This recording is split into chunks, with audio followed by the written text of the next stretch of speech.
A este acto de inauguración de la 13ª aula de tauromaquia de la Universidad CEU San Pablo, con la rigurosidad que lógicamente el horario impone, ya saben, como el reloj de la plaza, que siempre va 3 minutos atrasados para dejar que la gente pues llegue a su hora, y los aficionados conspicuos nos quejamos habitualmente de que la cosa no comienza a su tiempo. Pues damos hoy comienzo precisamente a este número, bueno, que algunos consideran siniestro. Yo considero que evidentemente llevar 13 años en la universidad, pues dedicando una buena parte del tiempo de estos jueves por la tarde a hablar de toros y de todo lo que la cultura taurina en definitiva ha supuesto dentro del ámbito cultural y etnográfico de una patria como la nuestra, de España en definitiva, pues sigue siendo un auténtico lujo.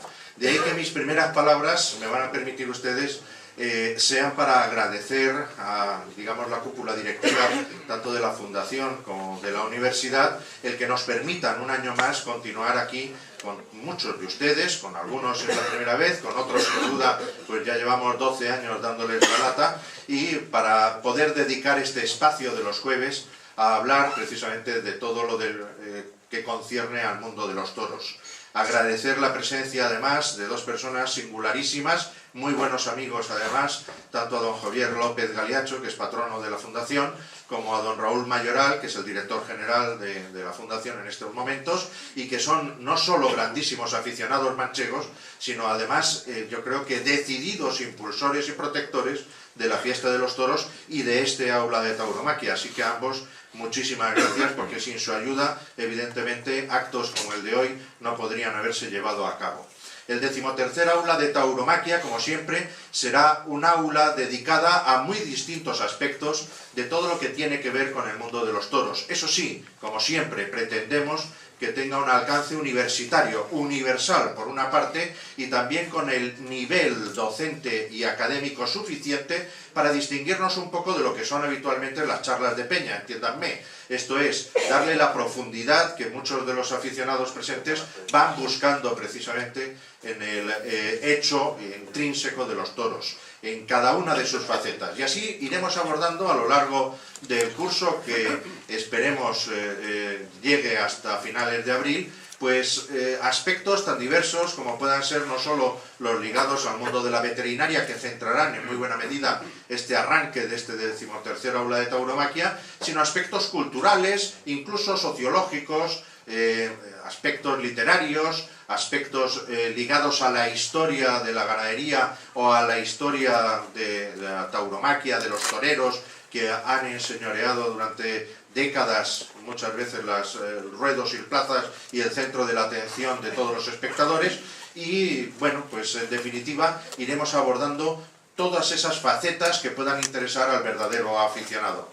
Comenzamos hoy además con esta jornada para la defensa de los encastes en el toro de Lidia, con la incomparable presencia también no solo de 3 ganaderos que yo creo que son buen reflejo de lo que es la diversidad de encastes en suma. Yo creo que 3 exponentes muy singulares de estos encastes. A mí ya saben ustedes que más que de encastes minoritarios, como a la empresa de Madrid les ha dado en llamar, sobre todo en ese ciclo de novilladas, me gusta llamarlos encastes singulares, por lo que cada vez ellos son encastes que reúnen menor número de ganaderías en ese mismo tronco, en ese mismo origen, y por otro lado que tienen su singularidad propia, no solo en el biotipo y en la genética, sino muchas veces en el comportamiento, pero que enriquecen, en definitiva, lo que es la fiesta de los toros, ese toreo que todos estamos deseando ver, no solo el de los 1000 pases habituales, sino también el de la lidia,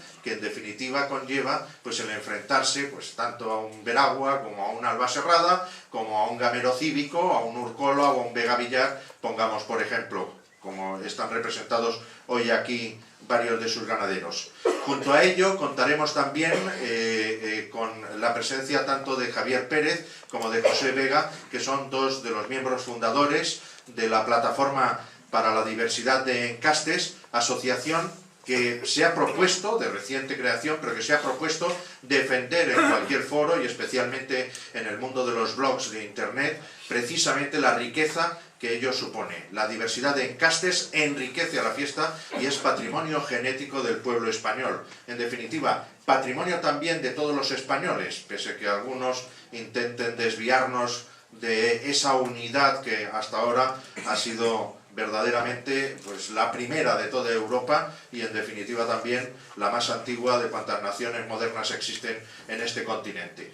Pues Javier Pérez y José Vega nos acompañarán en esta tarde, no solo presentando también la plataforma, sino bueno, servirán de hilo conductor para ir entreverando pues, cuáles son las dificultades y cuáles son las preocupaciones que hoy tienen los ganaderos que por gracia o por desgracia siguen manteniendo puro o en estado de gran pureza ese encaste que muchas veces han heredado de sus mayores. En los próximos días seguiremos hablando también de encastes y así contaremos el próximo jueves entre nosotros con don Adolfo Rodríguez Montesinos, que como también saben ustedes es veterinario y secretario técnico de la Asociación de Ganaderos de Lidia y que también es propietario de una vacada con un encaste que yo llamo singular, aunque este sí esté algo más representado dentro de lo que es el panorama de las asociaciones ganaderas, sobre todo de las dos fundamentales, la Unión y la Asociación. Ya saben ustedes que tiene una vacada encastada en Santa Coloma. Y tras un paréntesis obligado por las fechas en el que intervendré yo mismo, hablando también, en este caso, no de encastes, sino de dos toreros de casta, en definitiva, como fueron Joselito y Belmonte, puesto que en estos años se cumplen los centenarios, respectivamente en el 12 y en el 13, tanto de la alternativa de José como la de Juan, creíamos necesario rubricar con esta pequeña conferencia en la que hablaremos de algunos datos de José y Juan en común, es decir, de lo que ellos dos torearon juntos, qué tipo de ganaderías, en qué plazas, fueron los resultados en definitiva de aquella conjunción perfecta que hoy llamamos la edad áurea del toreo y creíamos, repito, necesarios pues abordar este tema un poco como colofón al año de la alternativa de Juan Belmonte, una vez que el 16 de octubre pues inaugurara, ya saben ustedes, pasen por allí si tienen la oportunidad, en Alfonso XII, una pequeña placa que la alcaldesa Ana Botella tuvo a bien descubrir precisamente en la casa que habitó últimamente Juan Belmonte antes de su fallecimiento aquí en la capital.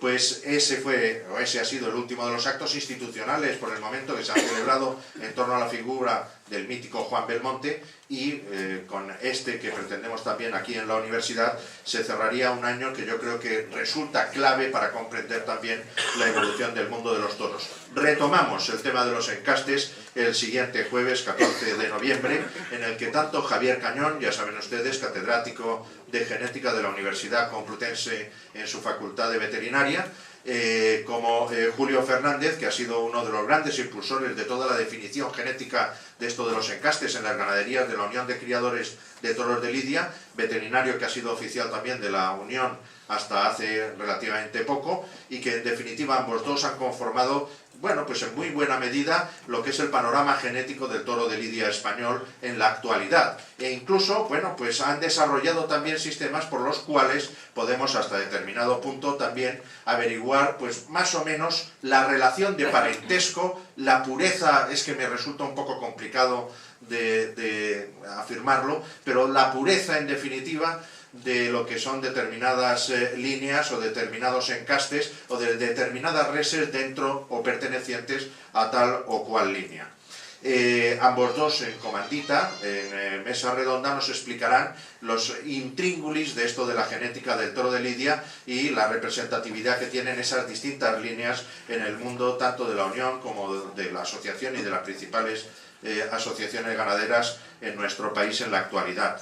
Alejandro Martínez Lorenzo vendrá a continuación, es un joven periodista, grandísimo aficionado también albaceteño, que se está batiendo el cobre, yo creo que en la defensa de lo que es la tauromaquia tal y como la sentimos la mayor parte de los aficionados. Periodista además que defiende la pureza en la fiesta tanto del toro como del toreo, para que el toro sigue siendo la piedra de toque sobre la cual un torero con capacidad, con arte, con técnica, con valor, con inteligencia en definitiva, que es lo que nos separa del mundo animal, es capaz de realizar en un toreo que pretendemos nos emocione y arranque esas chispas de arte para elevarlo a una categoría espiritual y no solo técnica.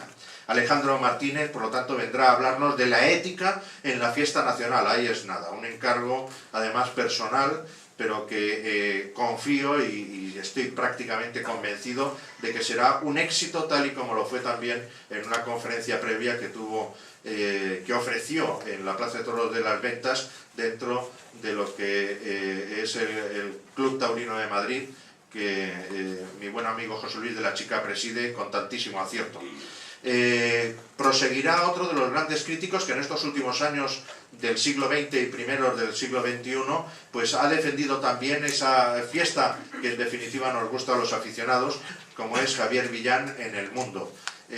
Crítico teatral, metido a crítico taurino, es verdad, su verdadera pasión y ante todo y sobre todo es el teatro, pero también evidentemente ha sabido ofrecer esa línea de continuidad con algunos de los grandes maestros que hoy echamos de menos. Por cierto, en esta universidad Javier López Galiancho, como saben ustedes, no solo fue el creador y fundador del Círculo Taurino Universitario Luis Mazzantini, sino además el impulsor de los premios que llevan el nombre precisamente de uno de los grandes críticos de la tauromaquia de todos los tiempos, como es Joaquín Vidal. En esta universidad, por lo tanto, estamos muy ligados al mundo de la tauromaquia por distintas razones, pero esos premios Joaquín Vidal, que se otorgan bajo la feliz presidencia de Javier López Galiancho todavía, pues siguen honrando precisamente al gran crítico que fue madrileño en el diario El País. Yo creo que Javier Villán sigue en esa línea de pureza y sobre todo de grandísimo escritor, porque Joaquín Vidal sabía unir tanto a sus amplios conocimientos en materia taurina, una pluma ágil, valiente, decididamente literaria, que yo creo que ha engrandecido el panorama de las letras españolas. Hasta ahí podíamos leer en lo que es la primera parte de este trimestre, pero no se preocupen ustedes, llegaremos hasta Navidad y después de Navidades seguiremos. Está prevista la presencia también en este aula de tauromaquia en las jueves de diciembre, en primer lugar de Andrés de Miguel, sociólogo, miembro de la Peña de los de José y Juan, que precisamente nos ilustrará también con un aspecto yo creo que verdaderamente interesante y singular y que nos sorprenderá, que es el público en la edad de oro del toreo, precisamente en esos años en los que se enseñoreaban de los cosos José y Juan. Y después de él, dos catedráticos de la Universidad Complutense. En primer lugar, el catedrático don José Vicente Sinisterra, de bioquímica, catedrático de farmacia, pero que vendrá a hablarnos de una faceta inesperada también de Ignacio Sánchez Mejías, uno de los grandes mitos de la historia de la tauromaquia, que como ya saben ustedes, no solo fue lidiador, torero, sino otras muchísimas cosas, desde el presidente del Betis o de la Cruz Roja Andaluza hasta, bueno, pues impulsor en buena medida de la generación del 27, a la que supo arrastrar no solo a la finca sevillana que poseía, heredada de su cuñado Joselito, sino pinomontano, sino además, bueno, yo creo que supo impulsar también esa fecundísima labor creadora en el mundo de lo intelectual y lo literario, que ha supuesto una de las grandes generaciones que yo creo que vuelven a dar relumbrón y oropel, desde luego, a lo que es el mundo de las letras españolas en relación con cualquiera que quiera parecérselas de las del mundo. Y acabaremos el trimestre, como decía, con otro catedrático de literatura, en este caso también, que nos hablará precisamente de historia, Gonzalo Santonja. Gonzalo Santonja es uno de los grandes impulsores de la investigación en estos últimos años en torno a los orígenes del toreo a pie y de la conformación de la corrida, si quieren, que se distingue precisamente de otros espectáculos taurinos más populares, en esa organización en torno a unas figuras también singularísimas, como estos encastes de los que vamos a hablar hoy, que se atreven en solitario a lidiar reses bravas. No solo en el siglo XVII ya había toreros que eran escriturados y contratados precisamente por sus habilidades en el toreo a pie, sino que él ha sido capaz de encontrar en el ámbito soriano, además, fíjense ustedes, ahí a caballo entre la Castilla eterna y lo que es Navarra, como también cuna en muy buena medida de una tauromaquia asimismo singular, con un encaste propio además, pues en Soria precisamente y en Almazán, buceando en sus archivos ha conseguido encontrar datos referentes al toreo a pie, verdaderamente ya institucionalizado, ojo, en el siglo XVI, reinando Felipe II, Felipe VI será el próximo, Dios mediante, si es que no hay nada que lo tuerza, en España. En definitiva, como ven ustedes, un panorama relativamente variado, pero que tendrá como eje principal en estas primeras jornadas precisamente la diversidad de encastes. No quiero aburrirles más. Espero poder contar, si no es con todos, ojalá que sea, eso sí, con todos ustedes y con muchos más en los próximos días, porque yo creo que los temas que iremos abordando tienen, a mi juicio, el interés y la curiosidad suficiente como para atraer al buen aficionado, y todos ustedes lo son. Muchísimas gracias por su presencia, muchísimas gracias de nuevo a las autoridades académicas por el apoyo e impulso a este aula de tauromaquia y, en definitiva, que Dios reparta suerte. Muchas gracias.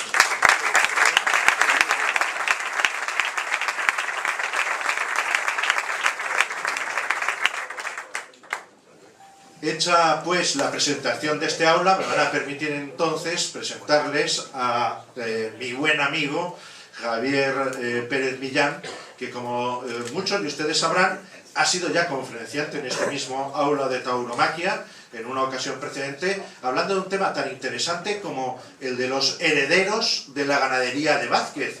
Es decir, todos tenemos perfectamente clara que la ganadería de Vázquez en gran medida fue a parar a Fernando VII y de él al duque de Veragua, y a través de los años, de los siglos, de décadas, después a los hermanos Martín Alonso ya en el año 1931, de ahí a don Juan Pedro Domecq y Núñez de Villavicencio, y tras de este, por distintos avatares, al padre de uno de nuestros ganaderos presentes hoy aquí, Tomás Prieto de la Cal.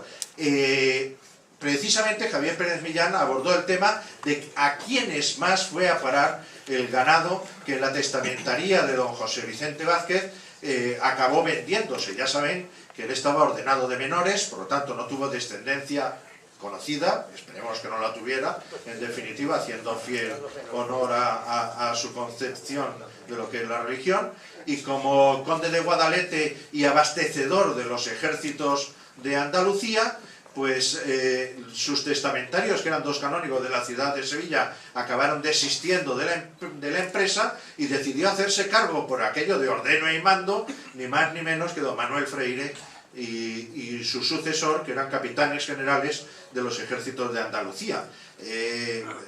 La empresa se liquidó, teóricamente todos los dineros conseguidos iban para la curación eterna de su alma, de la del conde de Guadalete, don Vicente José Vázquez. Estas cosas a mí siempre me hacen sospechar que es seguro que todo no se gastó en misas, pero en definitiva la ganadería acabó dividiéndose en varios lotes, y precisamente de aquello yo creo que con inusual brillantez nos habló Javier Pérez. La verdad es que Javier supo enfocar el tema no solo desde el rigor histórico, sino también desde, bueno, la amenidad necesaria para que todos comprendiéramos cómo se habían formado ganaderías míticas, en definitiva, algunas de las cuales siguen hoy presentes en el Campo Bravo, como era de Concha y Sierra, aunque ya evidentemente en tierras francesas.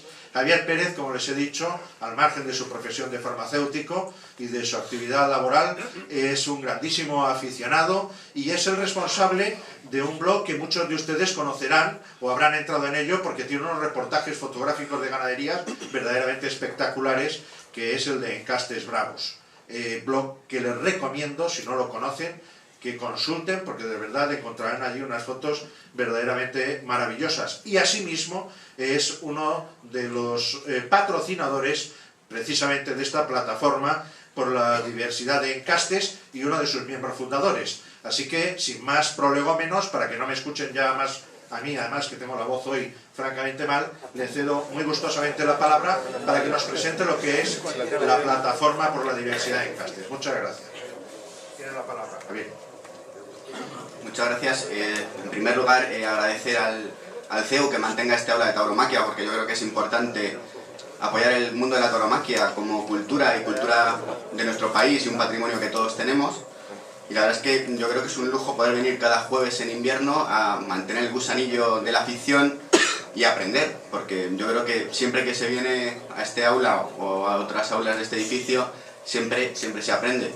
Agradecer también a Rafael su apoyo incondicional, porque desde el momento en que le propuse la idea de la plataforma, él se ofreció desde el primer momento a ayudarnos, a presentarla aquí en el aula el primer día de las tertulias.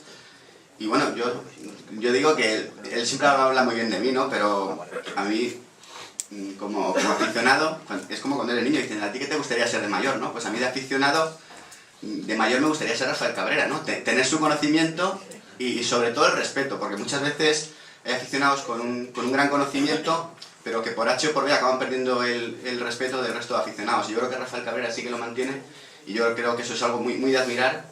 Y bueno, yo le considero un poco mi mentor dentro de esto del mundo de los toros. Agradecer también a los 3 ganaderos que nos acompañan, que han hecho el esfuerzo y además desde el primer momento también se prestaron a venir con nosotros. Tenemos solo 3 ganaderos, nos hubiese encantado tener 28, 29, 30 o uno de cada encaste, pero bueno, el espacio es el que es y tampoco podíamos tener a todos en la mesa, ¿no? Pero agradecerle a don Tomás Prieto de la Cal, que desde el primer momento que se lo dijimos se ofreció a venir, a don Victorino Martín, que también dijo que salvo catástrofe vendría, y a don Samuel Flores, que también se ha sumado al acto, porque yo creo que lo más importante no es que presentemos la plataforma, es que los propios ganaderos apoyen esta iniciativa, porque creo que es importante. Y sobre todo me gustaría dar las gracias a todos los que habéis venido esta tarde, porque aparte de los incondicionales de esta aula de tauromaquia, veo mucha gente que habitualmente no solemos ver aquí los jueves, y yo creo que eso es importante, porque eso quiere decir que a la afición, al menos el tema de los encastes, le preocupa, y yo creo que esa es la idea principal con la que nace la plataforma, y es el mantener la diversidad de encastes, porque el toro es un patrimonio genético del que, tomando la frase de Adolfo Rodríguez Montesinos, es patrimonio de todos los españoles, aunque cada ganadero sea depositario de cada encaste en particular. Pero yo creo que es muy importante para todos el que vuelvan otras ganaderías a las plazas de toros, sobre todo porque el mayor problema que tiene el mundo de los toros es que el aficionado se está yendo de las plazas. Y entonces es un poco por lo que nace la plataforma. ¿Cómo nace la plataforma? Somos 5 aficionados que no nos conocíamos. Realmente empezamos a tener contacto a través de las redes sociales y pues yo mantenía mi blog en Castebravos, Alberto mantenía su página Hierro y Divisa, José mantenía el suyo, el del blog del arte, y bueno, pues decidimos plantear esta plataforma con la idea de intentar hacer todo lo posible porque todos los encastes se conozcan y se lidian. ¿Qué podemos hacer? Pues sobre todo es intentar dar a conocer dentro de nuestras posibilidades que se conozcan todos los encastes. El problema que tenemos la mayoría de aficionados jóvenes es que, por ejemplo, no hemos visto lidiar muchos encastes habitualmente. Como mucho, por ejemplo, en Madrid este año ves un toro de encaste coquilla y ya has visto todos los que has visto esa temporada, no has visto más. Por no hablar de otros como, yo que sé, Vicente Martínez, que también hay otras ganaderías, o en fin, pongan ahí el que ustedes quieran, ¿no? Y luego, pues, es una plataforma, la idea es abrirlo, participar en conferencias, organizar tentaderos en ganaderías para que la gente conozca el toro, ¿vale? Y además vamos a intentar reunirnos con las asociaciones ganaderas, tanto con la Unión de Criadores de Toros de Lidia, la asociación, la agrupación Unión de Criadores de Toros de Lidia y agrupación de Reses Bravas, para intentar hablar con ellos y ver en qué podemos colaborar a la hora de fomentar el patrimonio genético que tenemos. Luego, somos una asociación abierta y la verdad es que estaríamos encantados de que si cualquier asociación juvenil, asociación cultural taurina, etcétera, se pone en contacto con nosotros porque quieren organizar algo dentro de nuestras posibilidades. La verdad es que ninguno nos dedicamos a esto 100%, sacamos el tiempo que podemos y se lo quitamos a la familia, a la que hay que agradecérselo. Estamos dispuestos a colaborar con todos vosotros en lo que podamos, ¿no? Hemos hecho un vídeo muy cortito, como de 9 minutos, un poco pretendiendo por qué nace la plataforma, que os vamos a poner a continuación, y luego pues plantearemos una serie de preguntas con los ganaderos, y hemos hecho unos PowerPoint con fotografías de cada encaste que tiene cada ganadero, con la idea de que ellos comenten un poco la morfología de su toro, porque yo creo que quién mejor que cada ganadero puede explicar su propio encaste, ¿vale? Pasamos a ver el vídeo.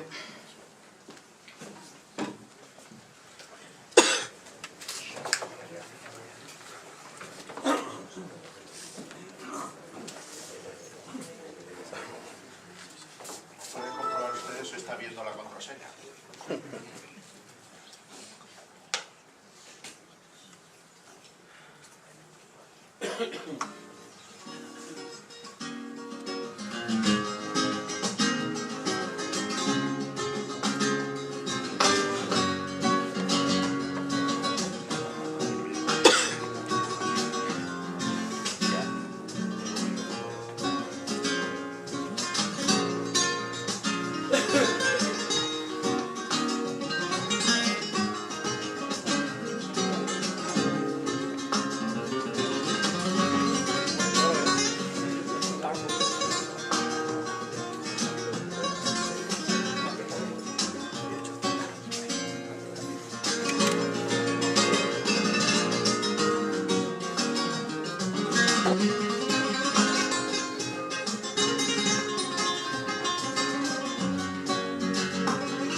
estábamos hablando del tema de los encastes, pues voy a comentar algo.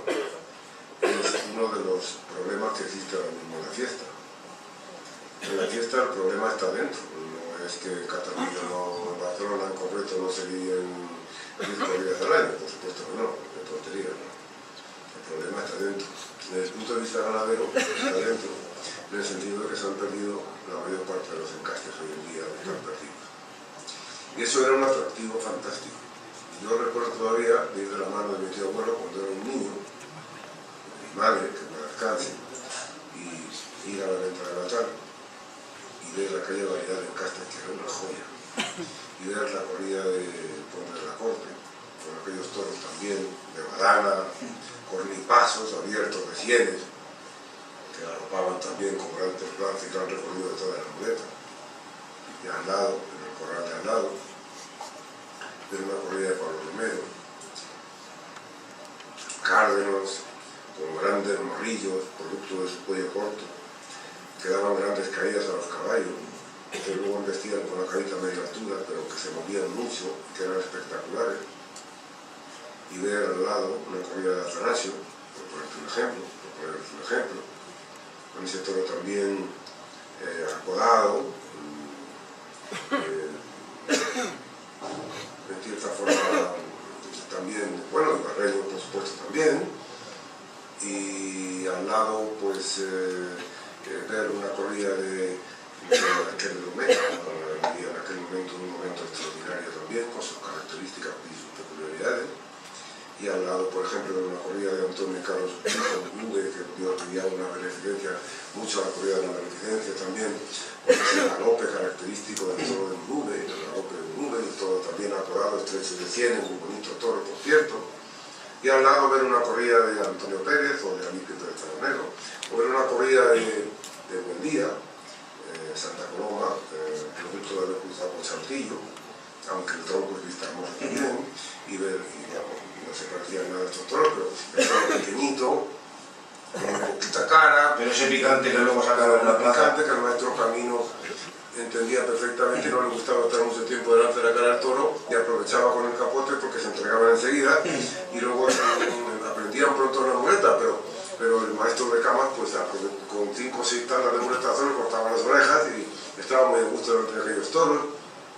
Es decir, había una variedad, vamos, podría seguir diciendo encastes diferenciados, muchos más, pero por no hacerlo demasiado largo, pues había una variedad y un interés, y la gente cuando iba a los toros iba a ver la corrida de fulano, no solamente a ver al torero, también iba a ver la ganadería.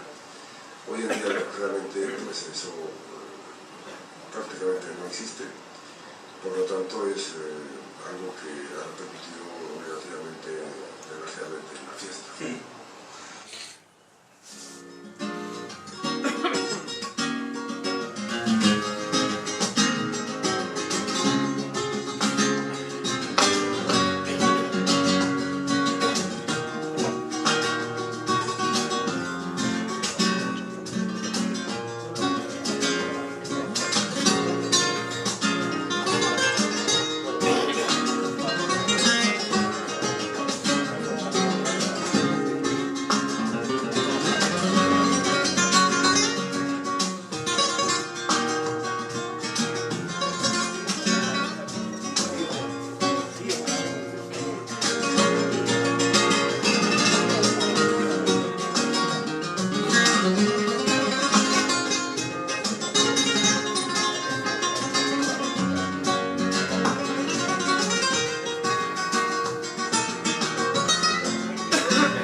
Solo una puntualización porque he visto alguna cara rara.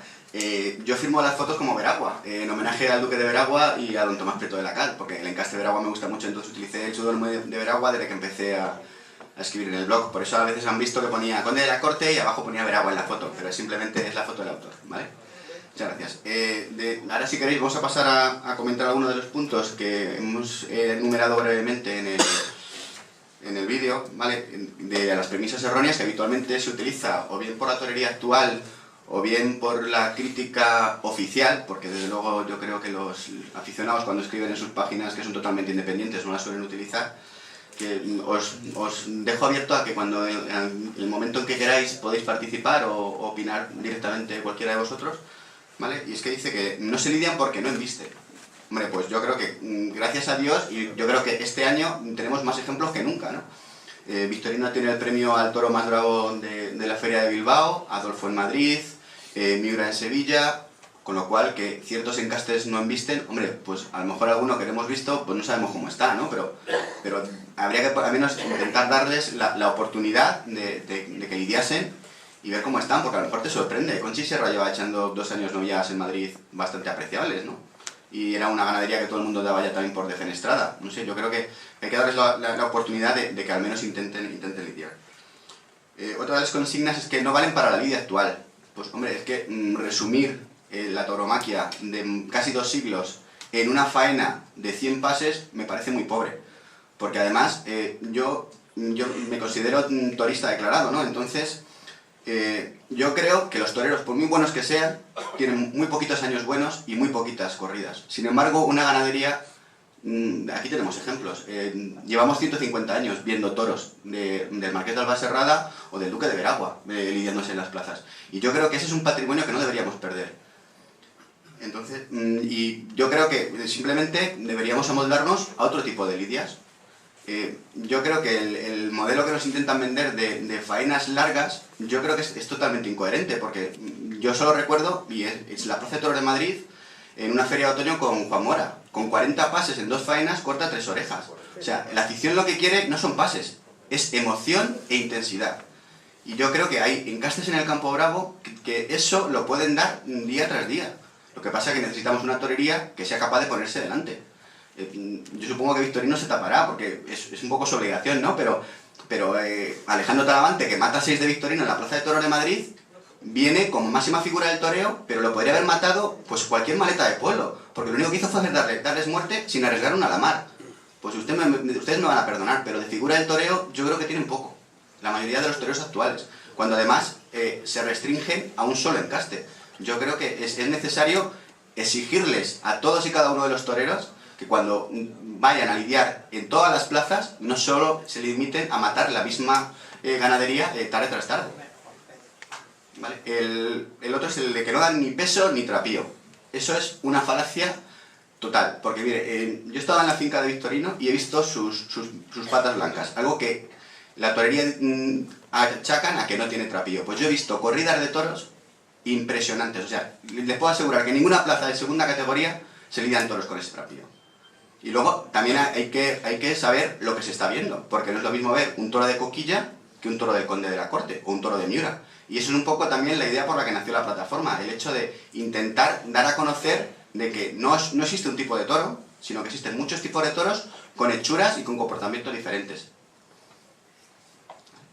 Y respecto al tema de que tienen una sanidad pésima, eso es otra cosa que se achaca y por lo que algunas ganaderías acaban en el matadero, que a veces también es un problema asociado al tema de la consanguinidad.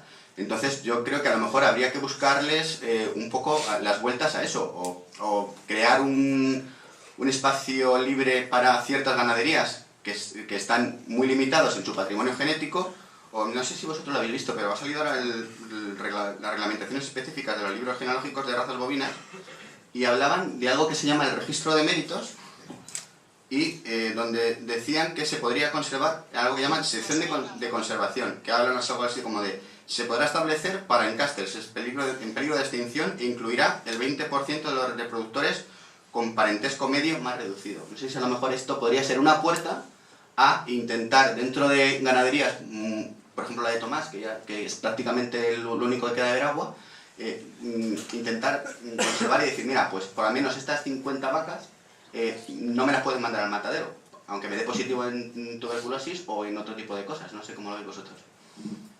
No tengo nada más que decir, o sea que si queréis pasamos a José. La reglamentación además acaba de salir publicada hace 2 días, creo recordar, o sea que es recentísima.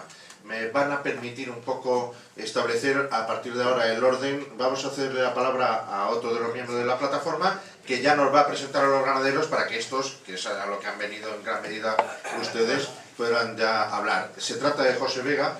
José Vega, aparte de un magnífico aficionado también, fue uno de los, vamos a llamarlo periodistas, porque estaba desarrollando una labor periodística en burladera.com, que con amplísima dignidad abandonó aquel portal cuando se suscitaron determinados problemas y determinadas presiones por parte de algún matador de toros. Yo creo que ese es un gesto que le honra, como honró a todos aquellos increíbles periodistas, francamente buenos y gente muy joven y muy aficionada, que decidieron preservar su honor antes que plegarse a condicionamientos económicos.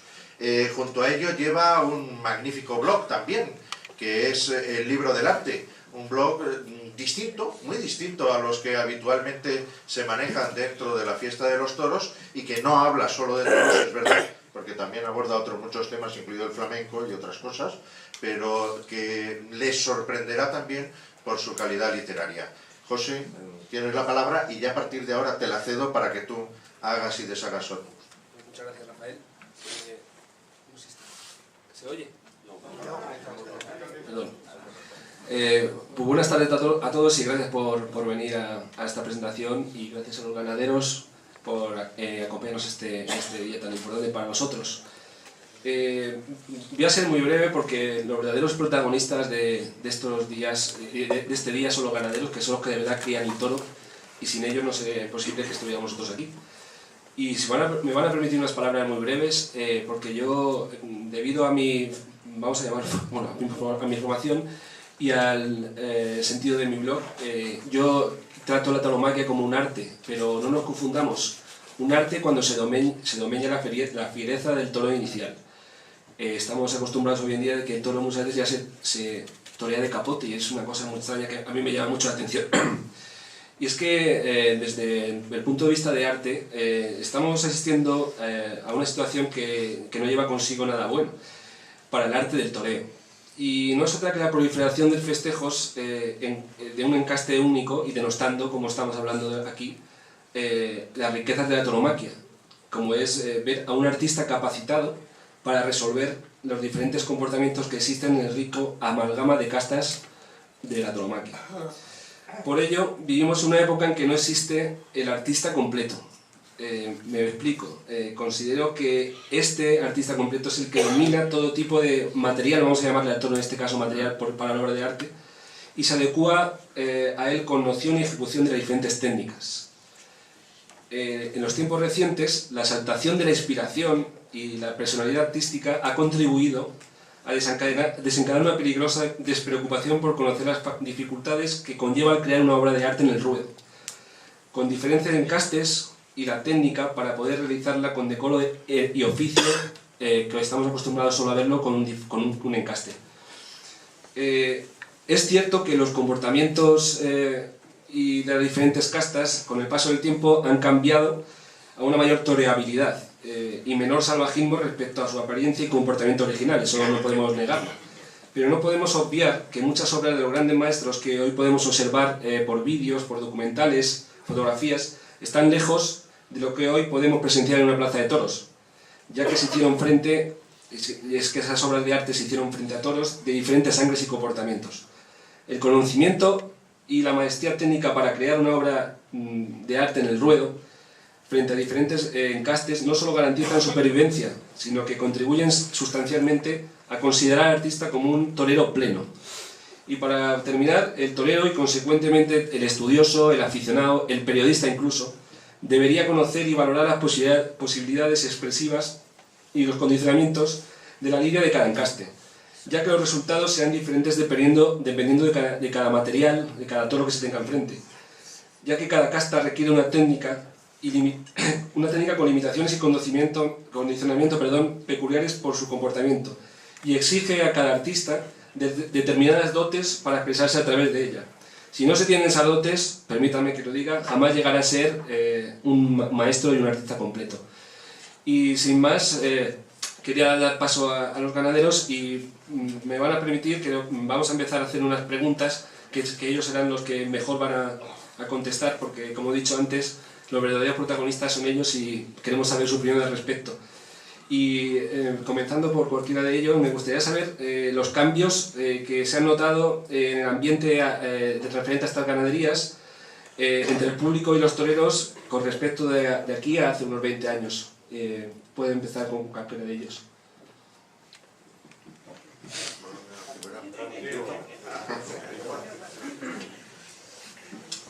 Bueno, buenas noches. Yo le respondería con una entrevista que le hizo Corrochano al Duque de Veragua, al último Duque de Veragua ganadero, y charla con él el año 1917. Y le dice el Duque: ¿usted cree en efecto que el público le interesa al toro? Y dice Corrochano: cada día más. El Duque le dice: en este punto es usted más optimista que yo. Yo lo suscribo, completamente. Creo que el público solo se satisface con el lucimiento del torero y que logrado esto no le interesa nada más de la fiesta. Dice Corrochano: sin embargo se inicia una reacción. El abuso de estos últimos años da sus frutos. No diré yo, como estas notas oficiosas publicadas a ruego de los interesados, que los toreros vayan a pedir, casi a exigir, ganado que no quisieron en otras épocas. Pero el público empalagado de una fiesta que con sus características va perdiendo su interés, se da cuenta de que sus extravíos le conducirían a tal extremo, que el símbolo del torero sería Yapisera, el bombero torero actual. Y ya metidos en eso, bueno, ya es otra cosa. Así que creo que el año 17, ya esta pregunta que me han hecho a mí, se la preguntaba Corrochano al Duque de Veragua, y sin ánimo de compararnos, porque nada hay de comparación, yo tampoco, yo opino lo mismo que el Duque. Me da la impresión muchas veces que ni siquiera al público le interesa el toro, ¿no? Al aficionado creo que sí, es ahí nuestra única defensa, por lo menos de los que estamos aquí, ¿no? En los últimos, yo tengo ya 47 años, hace 25 años que salí de esta casa de estudiante, me enorgullezco mucho, creo que los valores en la vida son muy importantes y para un ganadero mucho más. Y yo no he notado ningún cambio, creo que todo ha ido a mucho peor, tanto en el público como en los toreros, como en el sistema taurino, y de eso así nos luce el pelo, ¿no? Yo sinceramente creo que cuando hay un gran problema hace falta una gran reacción.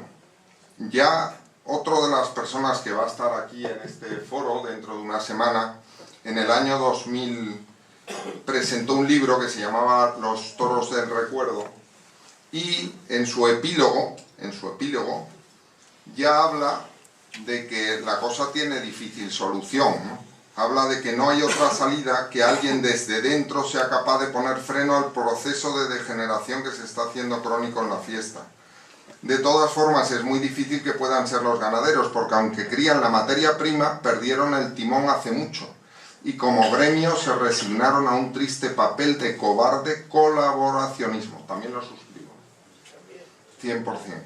Y así está la fiesta en estos momentos, el año 2000, yo creo que está peor.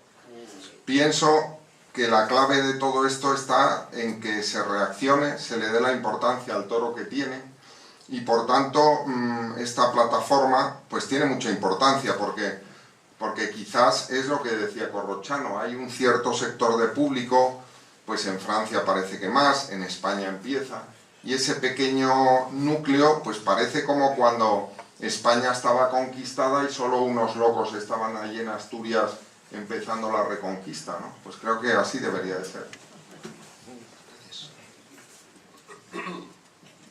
Buenas noches a todos. En primer lugar, felicitar al CEU por estos 13 años de apoyo al mundo del toro en unos momentos y en un país que parece que nos avergonzamos de las cosas nuestras, ¿no?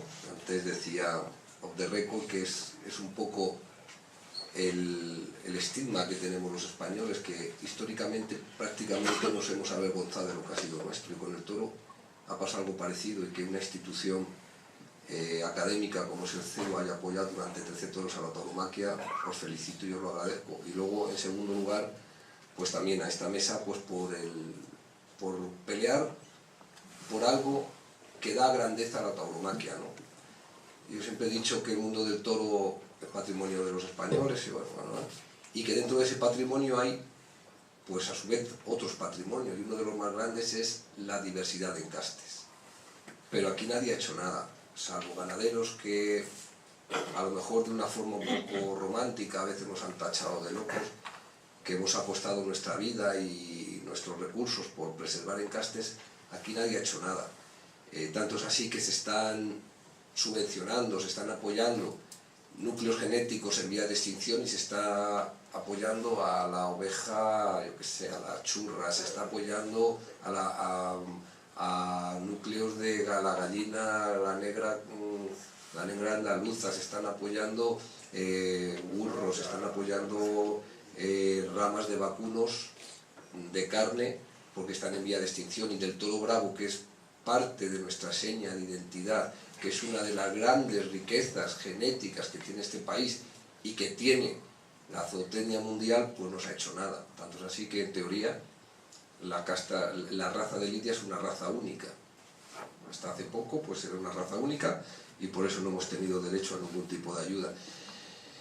Y bueno, la verdad es que hay dos partes. Una es un poco lo que es la genética pura y dura y que hay que conservarla, pues porque es una riqueza que tenemos, y otra cosa sería el mercado y la lidia, que eso sería, bueno, pues también palabras mayores. Yo creo que cuando las ganaderías, los núcleos genéticos entran en un número reducido de ejemplares, es muy difícil tanto el avance genético como el mantenimiento. Aquí vendrá gente más autorizada que yo, tenéis anunciado a una persona que fue profesora mía, Javier Cañón, y él decía que a partir de las 50 reproductoras es prácticamente inviable llevar adelante una ganadería. Y también decía, la genética decía que para que pelear contra la endogamia, la consanguinidad, pues hay que tener por encima de los 800 reproductores de ahí para arriba, ¿no? Entonces, como veréis, hay muy pocas ganaderías que puedan cumplir eso, es casi imposible. De todas formas, también a lo largo de la historia los ganaderos de Bravo hemos ido contra la lógica y hemos sobrevivido en ambientes y en circunstancias que eran impensables, ¿no? Tú a los genetistas les cuentas lo que es la cabaña de lidia, en qué condiciones se ha conseguido, cuál es la variabilidad genética que hay dentro de la cabaña de lidia, y no se lo creen, es algo casi imposible. Pues la verdad es que el ganadero de Bravo, a través de los siglos, con su esfuerzo, con su afición, pues ha conseguido esto que es único. Soy partidario de que se lidien pues este tipo de festejos en las plazas, que para eso se crían, pero también soy partidario de que para estar en los grandes eventos y en las grandes ferias hay que ganarlo primero. Nosotros cuando debutamos en San Isidro, con la ganadería de Vitorino, ya teníamos 4 toros de vuelta al ruedo en las corridas de verano, ¿no? Entonces, sí que es cierto que los gustos del público van por un sitio y los gustos del aficionado pues muchas veces van por otro. Y en eso también quiero dar un pequeño cuidado a los que nos llamamos aficionados, porque muchas veces no somos coherentes. Por ejemplo, en esta feria de otoño hemos visto cómo 2 de los toreros que más se han cuajado y que más se han hecho como los aficionados lo decimos que se tienen que hacer, y voy a decir los 2 nombres, que son Fandiño y Ferrera, que han matado toros de todos los encastes, que han dado la cara en las plazas más importantes, que han hecho todo lo que les pedimos que tiene que hacer un torero, pues resulta pues que a la hora de la verdad pues todavía le hemos puesto pega, ¿no? Y en vez de apoyarles, en vez de aplaudir los esfuerzos que han hecho precisamente por satisfacer las demandas que tenemos los aficionados o los que nos gusta la pureza de la fiesta, pues no se lo hemos tenido en cuenta, ¿no? Es decir, que no solamente hay que decir las cosas, sino que luego hay que ser coherentes a la hora de manifestarnos y a la hora de actuar, ¿no? Entonces, el futuro de todas estas cosas, pues yo no lo veo tampoco muy bien, porque el futuro de los encastes sigue en manos de la iniciativa privada, y yo creo que así va a seguir mucho tiempo, porque a nuestro gobernante se le llena la boca, dice muchas cosas, pero luego a la hora de la verdad hace muy poco. Hicieron, para ayudar al mantenimiento de los encastes, el banco de germoplasma, que además hubo gente que se aprovechó de mala manera con estos bancos de germoplasma para enriquecerse, y que además luego han llevado la bandera de la honestidad, de la integridad, etcétera, etcétera, pero bueno. Y ahí se ha quedado, pues, en agua de borrajas. Y por supuesto, en lo de la ayuda al mantenimiento de estos encastes, el Estado ha hecho muy poco o nada, o casi nada. Hay un trabajo precioso, que aquí lo van a exponer en este ciclo de conferencias, que hicieron Javier Cañón y la Unión de Criadores de Toros de Lidia con su veterinario Julio Fernández, y que se demuestra la verdadera importancia que tiene la cabaña de lidia. La distancia genética que hay entre animales de distintos encastes es mayor que la distancia genética que hay entre una vaca de leche y una vaca de carne. Por ejemplo, hay animales de lidia que su dotación genética coincide en más del 95%, casi en el 100%, con unos que existieron hace miles de años, ¿no? Entonces, es algo el que nuestros gobernantes, el que nosotros mismos, porque nosotros mismos dentro de nuestras asociaciones, no seamos capaces de organizarnos para tener una protección reglada de todos estos encastes, es para echarse las manos en la cabeza. Pero, como he dicho al principio de mi intervención, es nuestro estigma, es nuestro sino. Somos españoles, somos Quijotes, y muchas veces nos avergonzamos de lo que tenemos. Nada más, gracias.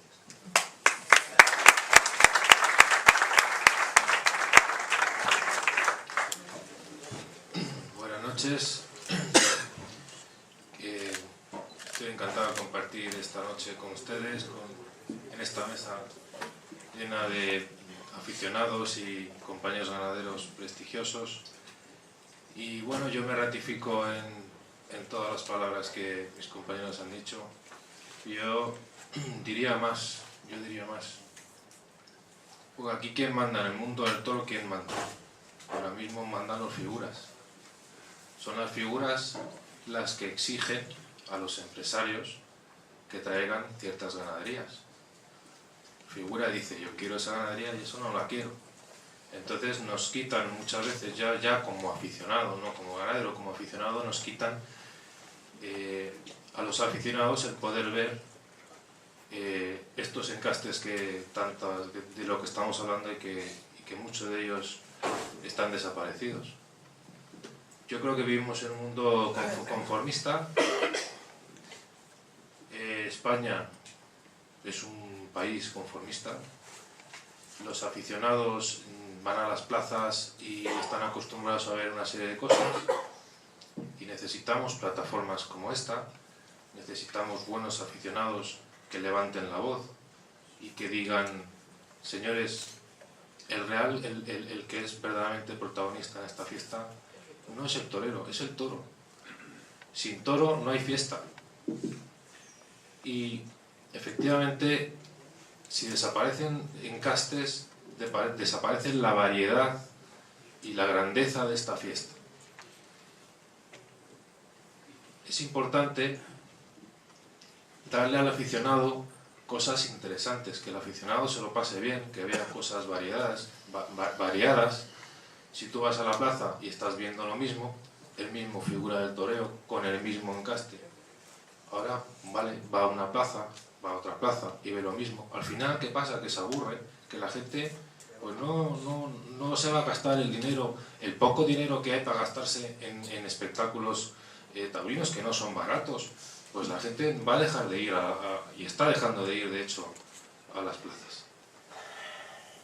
El tener un encaste propio es complicado, muy complicado. La gente a veces pues no tiene ni idea o no lo sabe lo que cuesta criar un toro. Yo creo que hay que inculcar a la gente, que hay que enseñarles a la gente que cuando el toro nace, cuando el becerro nace en el campo, hasta que el toro se lidia, después de 4 años, el ganadero sufre, padece, se ve con dificultades, es algo que al fin y al cabo luego en 10 minutos, cuando lo llevas a la plaza en 10 minutos, se acaba. Son 4 años de trabajo.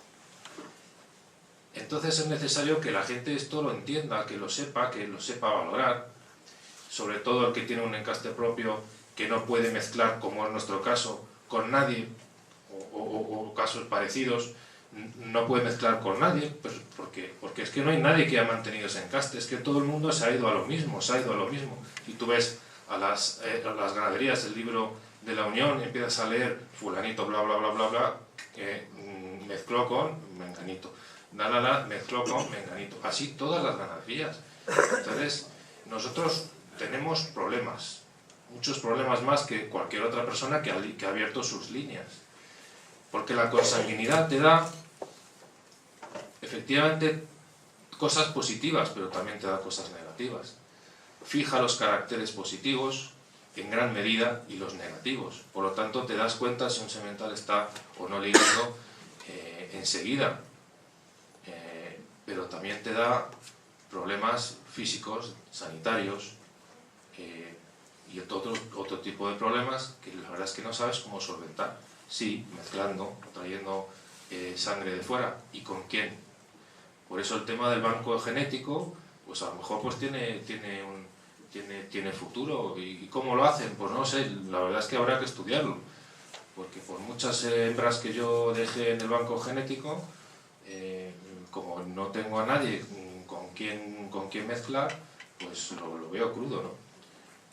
Lo primero que en mi casa se hace cuando se aprueba un semental en la tienda es hacerle un análisis de fertilidad.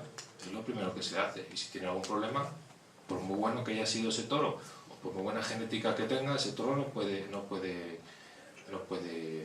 paquear,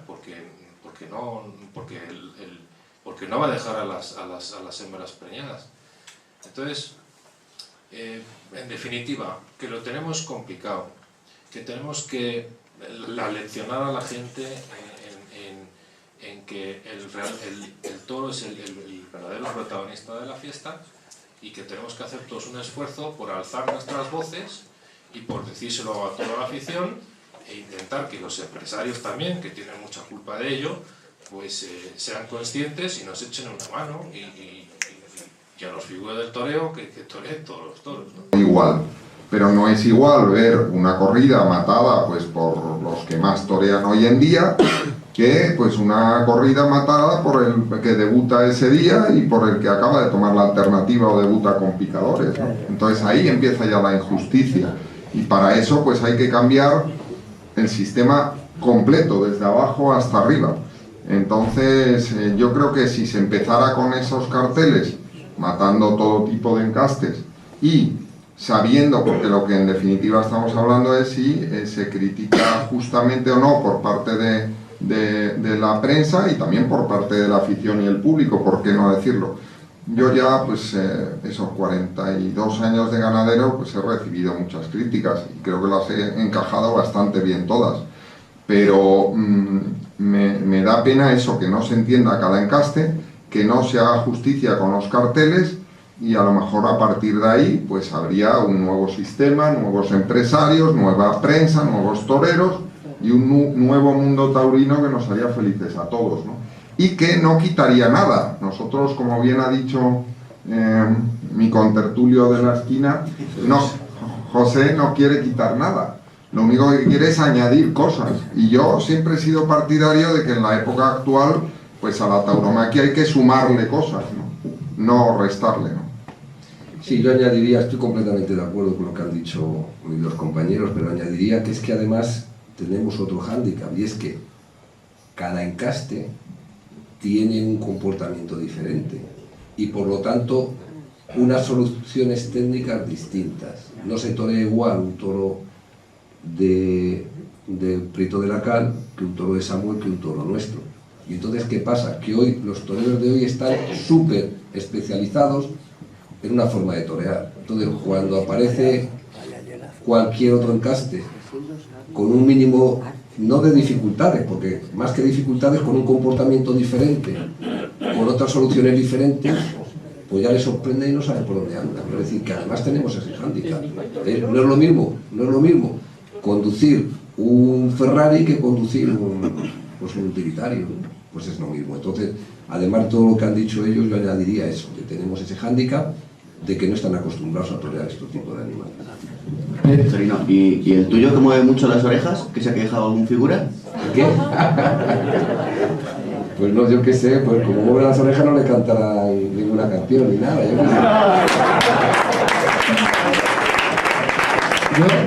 Yo añadiría lo que ha dicho Vitorino, que los toreros hoy están acostumbrados a un tipo de encaste. Creo que había que empezar desde la base, desde las escuelas. Las escuelas tienen que enseñar a cuáles son las diferentes embestidas, los diferentes comportamientos, y no a los chavales llevarles siempre a los mismos tentaderos, enseñarle un cierto tipo de lidia y no saber moverse, no saber torear por las piernas. Es que desde muy jovencitos que se pone bonito y es no sé, que me llama la atención, y creo que las escuelas también tienen algo que ver en ese asunto. Y además hay que valorar, porque hay profesionales que los tenemos ahora, hay que valorar a los profesionales que se han hecho matando este tipo de encaste y que han llegado a cuajar en unos toreros grandiosos. Ahora mismo tenemos 2 o 3 ejemplos, y los he enumerado antes. Ahora mismo tenemos a Ferrera, que es un hombre que es un milagro, porque con lo que ha matado, con los palos que le han dado, con las críticas que le han hecho y cómo ha estado en la feria de otoño, amigo mío, chapó. Te lo digo que es lo más importante que he visto este año. ¿Lo tengo que decir? Sí, desde el día 2 de mayo ya empezó con el cortijillo que... Y hay que decir igual lo de Iván Fandiño. Si Iván Fandiño lleva 2 años, luego en la feria de otoño las cosas no le han acabado de rodar. Alberto Aguilar.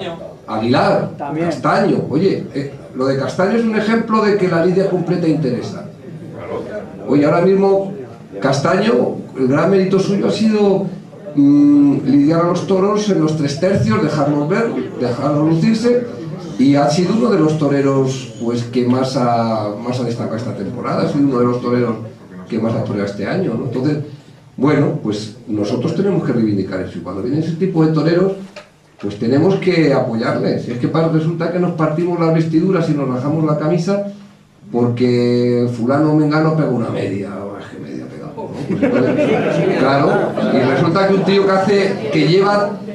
oye, yo a Ferrera lo he conocido de niño torero con 12 años o 10 años, es decir, que lleva, y ahora tendrá 33, es decir, lleva 20 o 25 años toreando lo que nadie ha querido torear, y se ha cuajado en un pedazo profesional que da gusto verle. Pues ese hay que aplaudirle, y ese hay que exigirle, y ese resulta que si al año que viene no le ponen en San Isidro, pues no pasa nada, pero como no pongan a 2 o 3 que yo me sé, madre mía, Además que lo que dice Vitorino de Castaño y la corriente periodística que está creando, justamente la misma corriente que defiende el encaste y el toreo de unos, es la que está dando, vamos a llamarle palos, por hacer la lidia total. No entiende por qué da más relevancia a sus banderilleros, pero es que interesa, pero es la misma corriente periodística que está criticando eso, la misma que critica a las figuras. Curioso que los toreros que estemos hablando, por ejemplo Ferrera hizo su carrera profesional, no existiría Ferrera como matador de toros, ni hubiera tomado la alternativa si no es por Francia. Y por las corridas duras. Y por las corridas duras, él lo llevaba un francés, tuvo que tomar la alternativa allí como muchos toreros. No, la tomó el Oliveta por una corrida. Exacto, sí, es verdad. Pero después todo lo que toreó, esos primeros años, todo hubiera quedado en casa. Y de novillero ha matado de Barcial, de todo. Tiene 30 y tantas jornadas, tiene bueno. Y en Pamplona, la corrida vuestra, le pega un volteo a la enfermería y salió al 5º o al 6º y le cortó el ramo. En Pamplona. Y un gesto que también hay que reconocer este año en Santander, ¿eh? Ojo también a Castaño de Ferrera en Santander, en Gijón, que fue un gesto verdaderamente de toreros machos. Gestos, yo les recuerdo porque como es cuando yo me fui aficionando cuando era chico, como el de Paco Camino, que al ser excluido en la feria de San Isidro del 70, toreó la de beneficencia y se apuntó a uno de Miura, uno de Pablo Romero, uno de Núñez, uno de Arranz, uno de Buendía, y luego salió uno de Felipe Bartolomé, me parece, y uno de Domecq y Díez, por cierto. Pero eso es un gesto. Eso que este inicio de temporada han anunciado determinados matadores.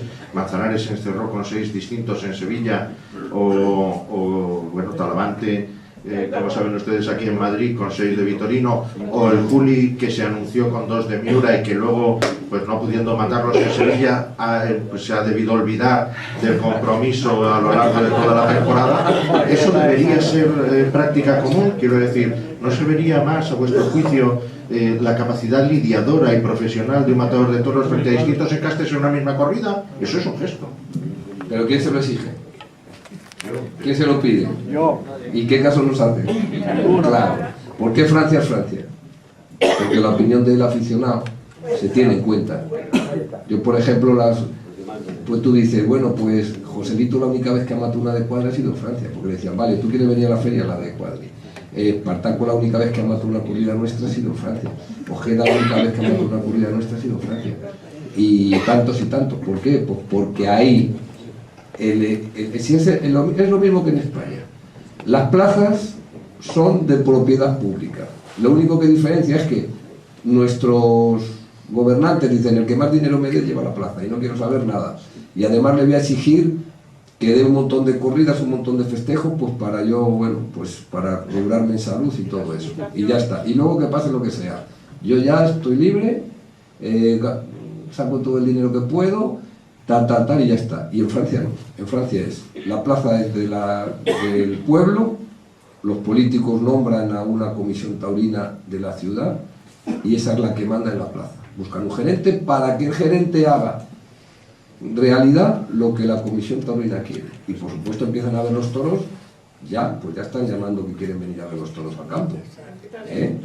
Y van a ver las corridas pues 5 o 6 veces antes de lidiarse. Eso sí, la corrida que ellos han reseñado, si no pasa nada raro, porque se lesione un toro o que hagas alguna picia o lo que sea, esa se defiende hasta el final y es la que se lidia. Aquí no, aquí resulta que te van a ver la corrida y hasta el último día no sabes si la vas a lidiar o no, porque no sabes si va a dar el peso, si yo qué sé, o si le gusta a la autoridad o no. Esa es otra de las grandes lacras que tenemos. A veces se anuncian corridas que no existen. Y en muchas ocasiones, en Madrid, pues resulta que todas las ganaderías que están anunciadas, pues la autoridad no ha ido ni a verla, no la conoce. Entonces eso no puede ser. Eso, ¿en qué espectáculo puede ocurrir eso? La autoridad, con todo ello soy un defensor de que la autoridad vaya a ver los toros al campo y que los vean con anterioridad. Y habrá corridas que no existen y habrá corridas que sí existen. Y no desecharlas a última hora y camiones para arriba y camiones para abajo. Entonces, lo que sí está claro, y lo hemos dicho muchas veces, necesitamos cambiar la estructura de la tauromaquia. Necesitamos un organismo único que nos represente frente a terceros. Y necesitamos, pues eso, pues que esto sea mucho más ágil. Resulta que ahora los carteles, ahora no, llevamos ya décadas que los carteles se hacen, las ferias, prácticamente la temporada queda hecha en marzo. Y los toreros que triunfan no pueden entrar en las ferias más que por vía de sustituciones. ¿Y si no hay sustituciones? Pues entonces somos un gigante con pies de barro y como esto no cambie, pues la verdad es que cada vez iremos a peor. Se ha hablado del modelo francés. ¿Qué opina también Samuel Flores o Tomás Prieto de la Cal, que es uno de sus refugios, gracias a Dios? Nosotros hemos lidiado muchas corridas en Francia. Francia es para mí una de las mejores aficiones del mundo, porque parece mentira que en pueblos pequeños se lidie por la mañana, mediodía y tarde y estén llena la plaza todos los días. Es increíble, eso sería inconcebible aquí en España. Y además toda la gente con su bandera de España, con su pañuelo rojo, con su camisa blanca. y paso doble para arriba y paso doble para abajo. Y un respeto en la plaza, que yo cuando voy, y mi padre que está súper nervioso, en el campo esperando mi llamada, y me llama por teléfono y digo, papá, es que no puedo hablar porque esto que estoy así, es que se oye en toda la plaza. El silencio sepulcral que hay en esas plazas, que además muchas son circos romanos y tienen una acústica impresionante. Entonces, como tú decías, Victorino, lo que se aprueba en el campo va y se lidia, y no hay veterinarios impertinentes que te digan ese toro no tiene trapío o tiene sinusitis, como me han llegado a decir a mí en una ocasión, que el toro tenía sinusitis, y en fin, y presidentes que los hay muy buenos, y veterinarios que los hay muy buenos, pero es que hay ciertas personas que se quieren hacer protagonistas de esta fiesta y no lo son. Aquí, como ha dicho antes, el protagonista es el toro. Veterinarios, presidentes, periodistas, etcétera, etcétera, un largo sinfín que pretenden ser protagonistas, no lo son. Y allí en Francia es un respeto sepulcral, un respeto hacia el torero, hacia el ganadero y hacia los valores taurinos, que no lo hay en este país y parece mentira. Bueno, sobre Francia está todo dicho, ¿no? Yo creo que la capacidad organizativa, el propietario de la plaza se la da a una empresa, pero de acuerdo con unos aficionados que dicen cada año qué es lo que ha quedado bien y debe devolver, qué es lo que ha quedado mal y no debe devolver y qué quieren ver de nuevo, ¿no? Y voy a poner el ejemplo contrario, ¿no? Una plaza de primera española, Bilbao, por no poner la de ustedes, ¿no? La de Madrid. Bilbao, pues da normalmente una buena feria, pero en Francia los clubs taurinos, los aficionados tienen un peso específico que cuando ellos hacen una crítica, pues la propiedad de la plaza la encaja bien y lo que hace es ser positivos, intentar aceptar esa crítica y transformarla en mejoras, ¿no? En Bilbao hay un club taurino que es muy famoso por la antigüedad que tiene, es el Cocherito. Ha dicho que quería pues una serie de cosas, que unas serán viables y otras no, ¿no? Por decir algo, pues una plaza de temporada o dar unas novilladas o algo de eso. Pues quien organiza no se lo ha tomado mal, no quiere que nadie sea crítico en ello. Y así como Bilbao, pues Madrid, Zaragoza, Sevilla, Valencia, todo. Y entonces, claro, si no se hace caso de quien paga, pues es muy difícil que un espectáculo vaya hacia adelante, ¿no? Porque parece que, claro, que la propiedad de la plaza pública y el empresario taurino pues es quien manda en todo, mientras que el que mandaría tendría que ser quien paga el torero, quien paga el toro, que es el público y el aficionado. Y le pongo este ejemplo negativo porque lo normal sería pues que hicieran caso de los 2 o 3 clubs o reuniones de aficionados. Es todo lo contrario, se lo toman a mal y parece que hay que hacer todo lo contrario. En Francia todo eso no ocurre y por eso se siguen llenando las plazas. Y una cosa que no hemos hablado, porque no corresponde con el tema de hoy, son las novilladas. ¿Qué futuro tiene esta fiesta donde no hay novilladas? Donde un novillero viene a Madrid sin torear ni una o con 2 o 3. Eso es inviable. En Francia no. En Francia el espectáculo de las novilladas cuenta. Hay un poco menos, pero hay 3 o 4 menos al año. Y sobre todo lo hacen de manera que cuando llega la hora de hacer el paseillo, pues hay una plaza, pues hay media plaza o 3/4 o lleno, ¿no? Por las ganaderías, por los novilleros, por el interés, por el cariño con el que se hace, porque el aficionado cuenta en la organización, pero claro, eso en España no es posible. Y mal futuro tiene esto, pues cuando el futuro, pues por ejemplo en el CEU, como si el arquitecto que sale de aquí, pues tuviese que hacer ahora mismo ya el puente sobre el río Ebro, pues se cae seguro, ¿no? Pues claro, no están cualificados, ¿eh? Bueno, yo tengo... Perdón, los del CEU lo harían, pero a lo mejor... Tomás, yo no estoy de acuerdo contigo en lo de Bilbao. Yo creo que hay 2 plazas en España, que son Bilbao y Santander, que se han distinguido durante muchos años por hacer la fiesta o hacer los festejos y hacer la organización un poco al estilo francés, por decirlo de alguna forma, incluso Bilbao con más tiempo, ¿no? Lo que pasa es que sí, es cierto que en todas partes cuecen habas y en Francia también hay disensiones. Por ejemplo, en Nimes, pues hay veces que no están las cosas de acuerdo. Por ejemplo, en estos momentos en Nimes, la comisión taurina no pinta mucho. Y en algunos sitios más, o hay veces que en algunos momentos en DAS, pues también han tenido sus guerras. Se ha hablado de una plaza del sureste y de otra del suroeste, pues han tenido sus guerras entre las peñas y los organizadores y han cambiado. Y lo de Bilbao es algo puntual, pero Bilbao es un ejemplo de cómo se tienen que llevar las cosas. El club cocherito no se habla con los organizadores. Pero es algo puntual de este año. Sí, hablamos este año no se han presentado. Bueno, pero son cosas puntuales. El cocherito de Bilbao. Y es la primera vez en todos los años de su vida del club cochero que no se ha presentado. Pero es algo puntual, es una disputa puntual que en todas partes cuecen agua. No, lleva 2 años. Pero por eso, ese es el ejemplo negativo. Toda la vida de Dios, Bilbao se ha hecho muy bien porque ha estado conforme con la opinión de... Yo he querido poner el ejemplo actual de este año, ¿no? Entonces, seguramente irá peor, pues porque no puede funcionar una cosa donde no se le hace caso. Eso está claro, pero a lo mejor eso es un síntoma de que en Bilbao, pues a lo mejor pues hay disensiones y en estos momentos hay puntos de vista diferentes de cómo se tiene que llevar la plaza, pero es un año, 2 años. 2 años. Desde el año que se hizo la 2 años. Pero el concurso de ganadería, en un centenario. Yo estuve, por eso hablo.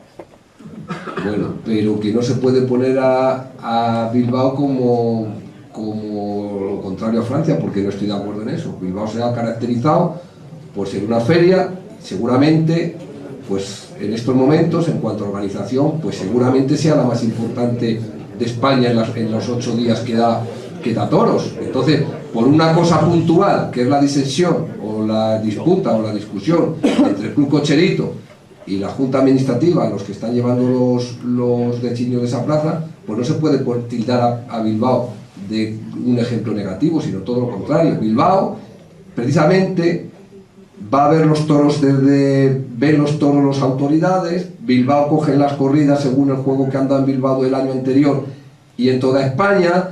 Bilbao en 8 corridas que dan al año llevan diversidad de encastes siempre. Por ejemplo, el año pasado se ha lidiado de 8 corridas de toros, se ha lidiado una corrida de Buen Día, una corrida nuestra y una corrida de Adelaida Rodríguez.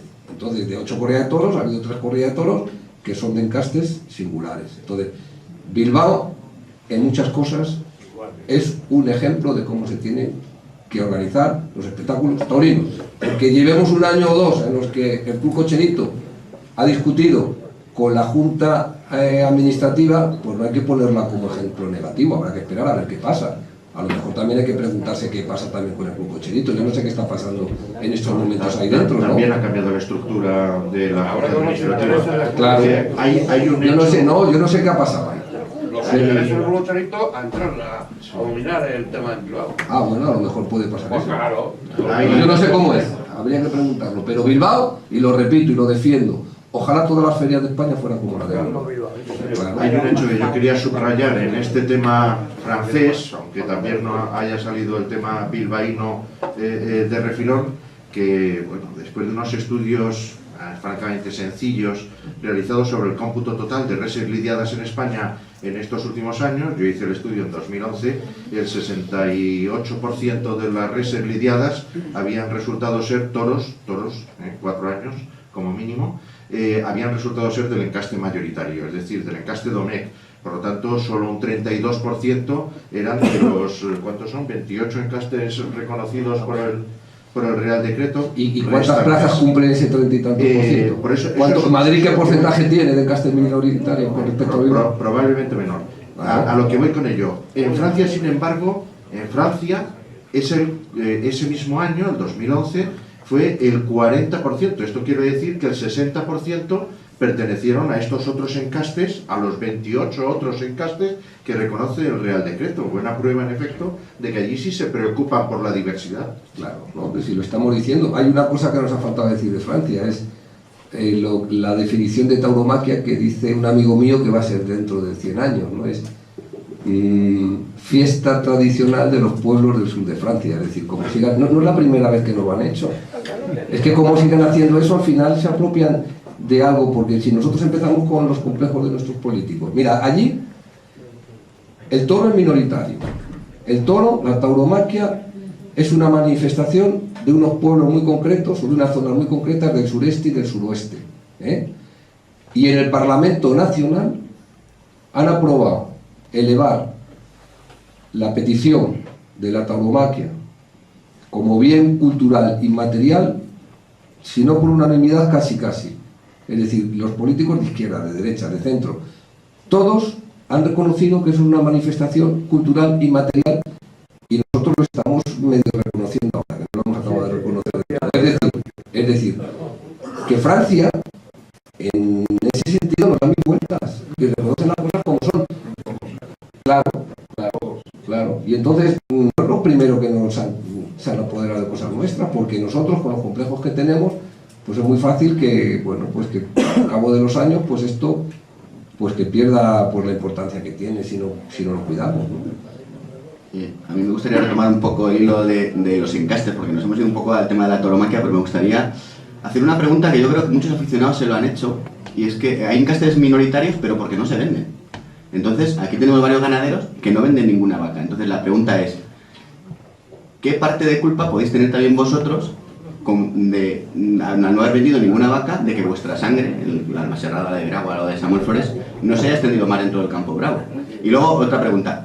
Todo el mundo habla de mantener encastes, pero yo como aficionado también echo de menos algún loco, si lo quieres ver así, que le dé por cruzar, que por ejemplo cruce lo de Samuel con lo de Victorino, o lo de Fernando Cuadri con lo de Tomás Peto de la Cal, ¿no? No sé si también pensáis que puede ser un punto de vista de por dónde puede avanzar un poco la genética del toro.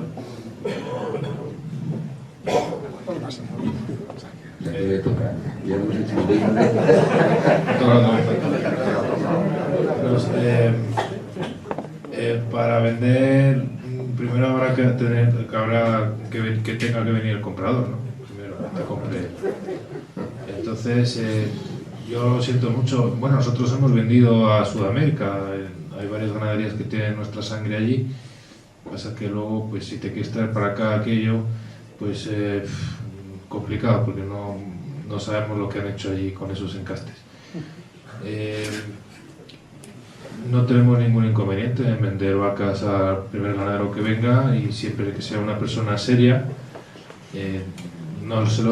Yo te garantizo que ni yo, ni mi padre, ni nadie de mi familia va a vender una vaca a un loco de la vida que coja y que haga con eso o nos pueda hacer daño en un futuro.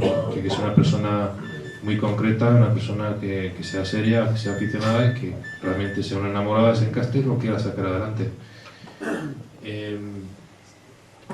Otros ganaderos pues lo tienen más fácil, nosotros complicados. Luego dices tú de cambiar sangres con mis compañeros, pues mira, no se ha planteado, pero yo a lo mejor en un futuro yo nunca digo de esta agua no beberé. Yo seguiré siempre la línea tradicional que mi familia, que hace 200 años, yo soy la 9ª generación de ganaderos manchegos que empezaron con esta tradición, y yo voy a intentar seguir hasta que realmente vea que puedo. Cuando no pueda, tendré que tomar medidas. ¿Qué medidas? Se verá, futuro, se verá.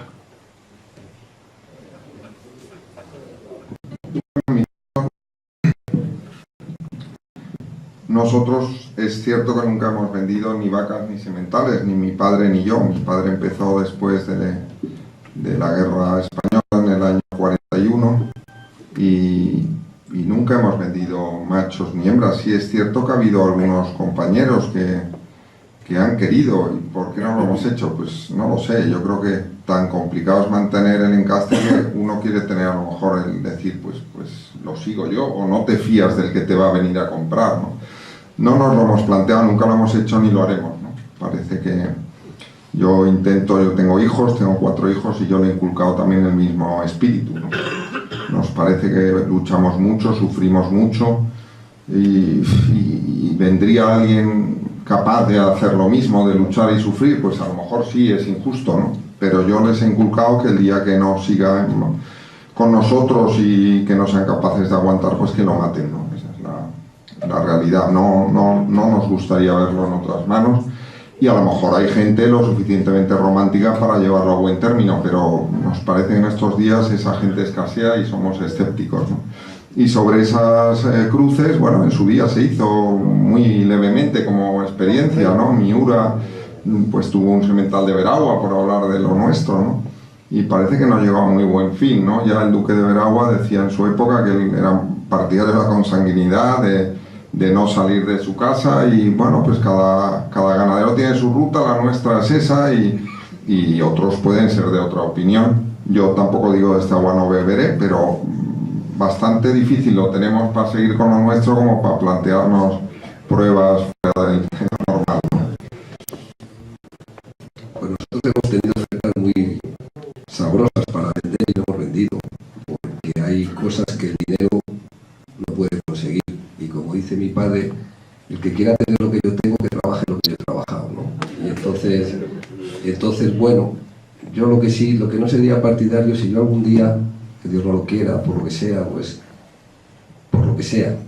no puede seguir mi familia con esto, pues no me gustaría matarlo, ¿no? Es decir, hemos luchado con todas nuestras fuerzas, estamos luchando, y si algún día, por motivos que sean, no puede seguir mi familia con esto, pues sí que me gustaría que hubiera algún otro loco pues que siguiera con una obra que nos ha costado mucho trabajo, nos ha costado muchos desvelos y también nos ha dado muchas satisfacciones, ¿no? A mí, a nosotros y también a los aficionados, no sé. Entonces, en el fondo creo que eso sí es un contrasentido, es decir, si tú quieres algo mucho, pues cuando tú faltes, pues te gustaría que siguiera adelante, ¿no? Porque es tu vida, es tu obra y es a lo que le has dedicado pues todo tu tiempo, ¿no? Entonces bueno, esa es mi forma de ver. ¿Por qué no vendemos? Pues por eso, porque la verdad es que mi padre vendió en su momento, vendió 20 vacas y un toro por un compromiso a un amigo, a Leopoldo Picazo de Maliblat, y bueno, se hizo en ese momento, tuvo que hacerlo y ya está. Pero luego hemos tenido ofertas jugosísimas, pero hasta, bueno, de cifras mareantes para vender no vacas, que al fin y al cabo solamente por dosis seminales, y tampoco, ¿no? Lo único que hemos dado se regaló, teniendo ofertas muy sustanciosas por dosis seminales. Pues llegó un hombre que pensamos que se lo merecía por su afición y por su cariño a esto, que era Pepe Chafik, y le regalamos 20 dosis. Y bueno, y es lo único que se ha hecho. Y creo que es un poco lo que ha dicho Tomás, ¿no? Y lo que yo os decía, que es lo que han dejado de hacer los ganaderos. La ganadería es un reflejo, una extensión de tu forma de ser, de tu forma de ver la vida, ¿no? Entonces tú tienes tu forma de ver la vida, tú tienes tu forma de ser. Entonces no te apetece pues que lo que tú has hecho pues que pueda caer en manos de otra gente que a lo mejor pues que no lo valora igual que tú, ¿no? Es así. Perdona, una opinión respecto a esto, que es lo que estamos defendiendo aquí también. Claro, si no, aparte de que ellos no quieren y están en su derecho, si no hay demanda no puede haber mercado. Entonces alguien que se vaya a buscar encastes a ellos, si no se lidian, creo que tampoco tendrán ganas de ir por ellos, ¿no? Hay mucho para trabajar. Mira, tienen lo de Contreras, que se está yendo, tienen lo de Atanasio. El que quiera trabajar tiene campo. Mira, nosotros ahora mismo tenemos 3 encastes en mi casa en peligro de extinción, y si aparece la persona adecuada que nosotros veamos adecuado, el de Urcola, pues seguramente lo cederíamos a esa tercera persona, ¿no? Y que en esto el que quiera trabajar tiene mucho campo. Fíjate la que ha armado Couturier, el señor francés, que era panadero, ¿no? Ha comprado en nada de tiempo, ha comprado lo del cura de Valverde, ha comprado lo de Concha y Sierra, y bueno, y tiene, pues yo estoy en su casa, y ha lidiado en Madrid. Ha lidiado en Madrid ya una novilla de este año, ¿no? Es decir, que bueno, que todo, la vida con ilusión, con ganas, con imaginación, y bueno, pues se pueden conseguir muchas cosas. Cuando mi padre apareció en esto, compró de Albacerrada a precio de carne, iba al matadero, ¿Y quién iba a decir a él que al cabo de los años, con ilusión, con lucha, con el esfuerzo, pues iba a ser lo que fue? Es un sueño. Pero bueno, en la vida hay que arriesgarse, hay que pelear, hay que luchar y hay que apostar por lo que uno cree. Y además lo hizo sin medios económicos. Es decir, mi padre tuvo que empezar a pedir dinero por sus corridas porque si no tenía que desaparecer. Cuando él debuta en Madrid, en San Isidro, con 4 toros que ya le habían dado la vuelta al ruedo en verano, tuvo que cobrar casi el doble que el resto, porque cuando él apareció en el año 72 en San Isidro, todos los ganaderos cobraban lo mismo, 300.000 pesetas, todos los que lidiaban en San Isidro. Y a él le pagaron en el año 72 500.000 pesetas. En el 71 no vino y jugó fuerte, y ese año pues se hizo empresa en Vistalegre y no fue nadie, y perdió, bueno, pues no cobró ni 300, ni 100, ni 50, pero se arriesgó y apostó y le salió bien. Y yo creo que en la vida hay que hacer también eso a veces, ¿no? Unas veces ganas, otras pierdes, pero cuando uno cree en algo tiene que apostar. Yo la última pregunta, o sea, vosotros que vivís la ganadería, vivís el encaste, vivís lo vuestro, todos los ganaderos que estáis en la mesa, todos tenéis la sombra de haber cruzado. O sea, a Tomás le acusan de un semental de Algarra, a Samuel de un toro de Jandilla y a ti de los hermanos Viñas. A vosotros. Entonces, no sé qué tal se recibe eso cuando realmente lo tuyo lo tomas con amor propio y luchas día a día por mantener un encaste. Bueno, yo diría que ladra luego cabalgamos, ¿no? Yo a Viñas le conozco de un día que fue donde Paco Camino, porque estaba Chafí comprando las vacas que se llevó de camino y ahí estaba Viñas. Y nada más, pues si dicen que es así, pues me parece bien. Quiero decir, bueno, yo sé cómo en mi casa, sé cómo ha sido todo, ya está.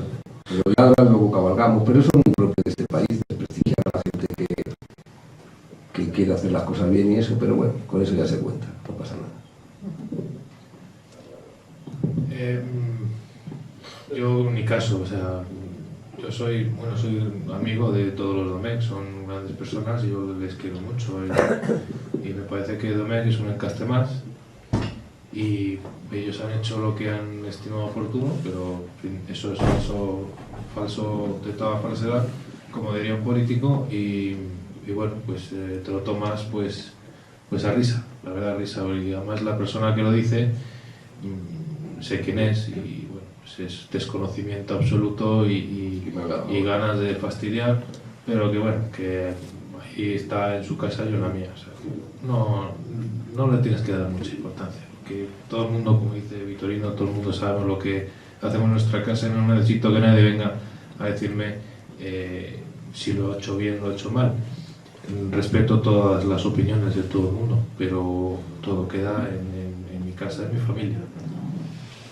Bueno, mis compañeros han respondido muy bien, ¿no? Yo me he intentado meter en todas las polémicas del mundo en los últimos años y no he entrado al trapo de ninguna, ¿no? Creo que en el año 2012 más uno que estamos, pues cualquier persona que críe un toro bravo tiene un mérito enorme y no seré yo quien se me meta con nadie, ¿no? En cuanto a cruces e historias, me resulta curioso que mi padre tuvo 2 hierros, ¿no? Tuvo el del Duque de Tovar y tuvo el del Duque de Veragua. Nadie me preguntaba por lo del Duque de Tovar, que era Parladé, ahora que estamos hablando tanto de Tamarón y Parladé, ¿no? Y curiosamente en esa época mi padre tuvo que vender a un sobrino suyo y de ahí a unos portugueses, actualmente es la ganadería de Vega Teixeira, tuvo que vender esa ganadería de Parladé porque en aquella época los dominguines mataban nuestras corridas y la dura, la que no querían matar, no eran los Veragua, eran los Parladé, ¿no? Pero nadie me pregunta sobre ello, ¿no? Ni sobre el porcentaje que cuando mi padre empezó de ganadero tenía, ¿no? Siempre me tienen que buscar las vueltas y yo pues me da igual, no quiero entrar al trapo de nada, o sea, el que diga eso pues fenomenal, y el que diga pues que yo tengo otra cosa, pues que lo digas. Hay una hoja de servicios, como bien ha dicho Samuel Flores, que no es de 1 año ni de 2, cuando hemos hablado de las críticas, y pues los Prieto de la Cal empezamos, como he dicho, el año 41, y ya entonces se anunciaban pues oriundo de Veragua, se anunciaban como derivado de Veragua, se anunciaba todo eso, ¿no? Y a mí pues no me molesta nada, lo que digan pues que lo digan. Bueno, pues nada, ya lógicamente hemos ido tocando algunos aspectos. Yo creo que la conversación daría de sí muchísimo más, pero el tiempo va pasando inexorablemente, que suele decirse. Como ven ustedes, y ustedes que están de frente a nosotros, claro está, yo los he intentado colocar por orden de antigüedad, de ahí la colocación de los tres ganaderos, con el sobresaliente de espada, en este caso, que soy yo, entre sus filas. Agradecerles a todos ustedes la enorme atención con que han seguido las muy sabias palabras de nuestros tres ganaderos. Agradecer también a la Plataforma por la Diversidad en Castes no solo su esfuerzo para divulgar lo que son y me consta además sus muchos esfuerzos futuros en esa materia, sino también su presencia aquí en esta mesa, porque yo creo que ha sido de todo punto enriquecedora, y como no, a los tres ganaderos, a don Tomás Prieto de la Cal, a Victorino Martín García, a don Samuel Flores, por conservar ese romanticismo que todavía precisa la fiesta de los toros y por mantener algo que no deja de ser patrimonio de todos los españoles, como es el toro de Lidia. Muchas gracias y hasta el próximo jueves.